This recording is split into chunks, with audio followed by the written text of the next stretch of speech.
In December, the Idaho State Board of Education voted to ban student centers on public higher ed campuses that are based on DEI ideology. That's diversity, equity, and inclusion. On Thursday, State Board Executive Director Joshua Whitworth shared more information about the board's resolution with the legislature's DEI committee.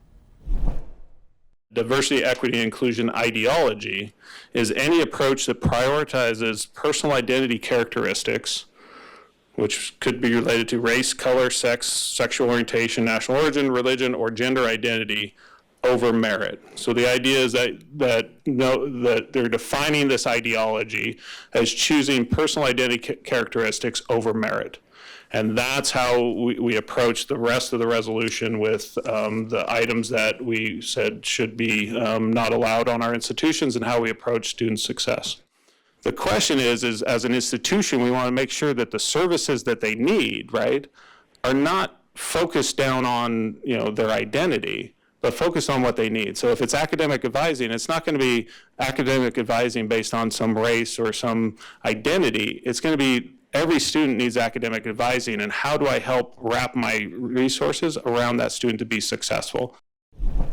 That resolution affected multiple student centers on Idaho's university campuses. Even before the December vote, Boise State University shut down its Gender Equity Center and Student Equity Center.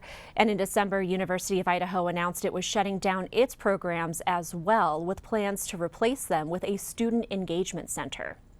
On Thursday, I spoke to Mario Pyle, the former director of the Black and African American Cultural Center at University of Idaho, to get his thoughts. Mario, thank you so much for joining us. First of all, what resources did your center offer? So the Black and African American Cultural Center used a cohort model. So one of the things that we were able to offer students that I would recruit to U of I was I would be able to offer them a scholarship. I would be able to offer them a 3-credit class, which was a college success course. They would get me a secondary advisor. And then we would make sure that they would be able to get connected to culturally relevant events and programming, as well as being able to give them and offer them a community that was being built through the BAC. Why did centers like this exist in the first place? I think there is an existence because there is a fundamental lapse in how higher education is created. It's created for a particular group of people, and then other people don't get to maneuver that for numerous reasons. You could talk about students who parents didn't go to college and siblings didn't go to college and they're the first ones to go to college, or there's no one in their town who goes to college. There's a lot of different reasons. And so centers like mine provide resources and a safe space and a brave space for students to find someone who looks like them to help them navigate the complexities of higher education and to make sure that they're successful, because the goal ultimately, which I believe, is getting everyone to graduation. And so centers like mine really make sure that students can accomplish that goal. When did you find out about the decision to close the Black and African American Cultural Center? There was talks about that the State Board of Education was looking at making that decision in November. And so we were privy to the fact that this is something that would potentially come down the pipeline and would have negative impacts on our centers. What are your concerns now that the decision was made by the university to close the center? And the concerns, and I've shared this with our leadership, is one, efforts to recruit Black students came through the BAC. And now we don't have that. I don't see the university, I don't know how the university is going to move forward to recruit Black students. And then even more importantly, how are we going to retain them? And I think that we could see some significant consequences in students leaving the university because they don't feel supported, they don't feel seen, they don't feel heard. And I think that could have really negative implications down the line. Maybe not so much now in the next 2-3 years, but after that, students may not see this as a viable option when making decisions to go to college. I did have a mother who I let know that the university had shut down the BAC, and her email back to me was, thank you for everything you've done for my the high school students that are my children, but I will not be sending them to U of I as a result of these decisions. So I think there will be consequences further down the line. We've talked about the students, but how about the jobs that are impacted? You're now the Associate Director of Student Involvement, but you weren't the only employee who worked for the Black and African American Cultural Center. Correct. And I know our president wants to make sure everyone is employed, but I know my admin, it hasn't been a easy fit moving them along because there's always these red tape. And so I think some of that wasn't necessarily considered is the emotional label, as well as is it an easy fit?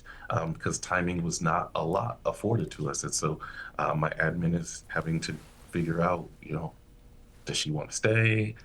Is it time to leave? What does that look like for her? And that's a really difficult place to be. Lawmakers who supported getting rid of these programs said they would prefer to see support systems in place for all students, regardless of race or sex or sexual orientation or culture or gender identity. What would you say to those lawmakers? I would say I think there's a disconnect in understanding what the resources that are provided for those students. We all understand the implications and the importance of having communities inside the larger community. We have Greek life, we have different colleges.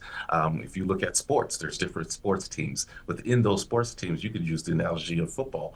There's a linebackers coach, there's a running backs coach. Somehow we understand that even in Greek life in sports, that it's appropriate for people to have communities inside the larger community. And so I would say to our lawmakers, before making decisions like this, I would love for you to visit my students, and come to our programming to see that these things, the center was open to all students.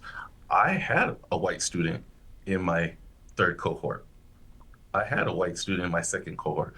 Our very first student to graduate through my BAC program was a Mexican student. So to say that students aren't accessing the resources that we have is to not know what we're doing. And I think that that's what I would like to say to our lawmakers is representation matters.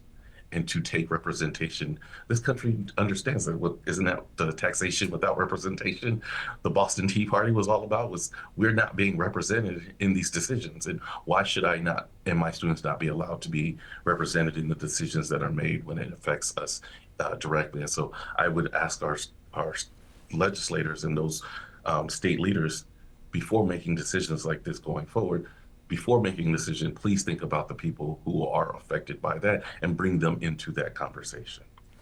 Mario Pyle, Associate Director of Student Involvement at University of Idaho, thank you so much for joining us. Thank you so much.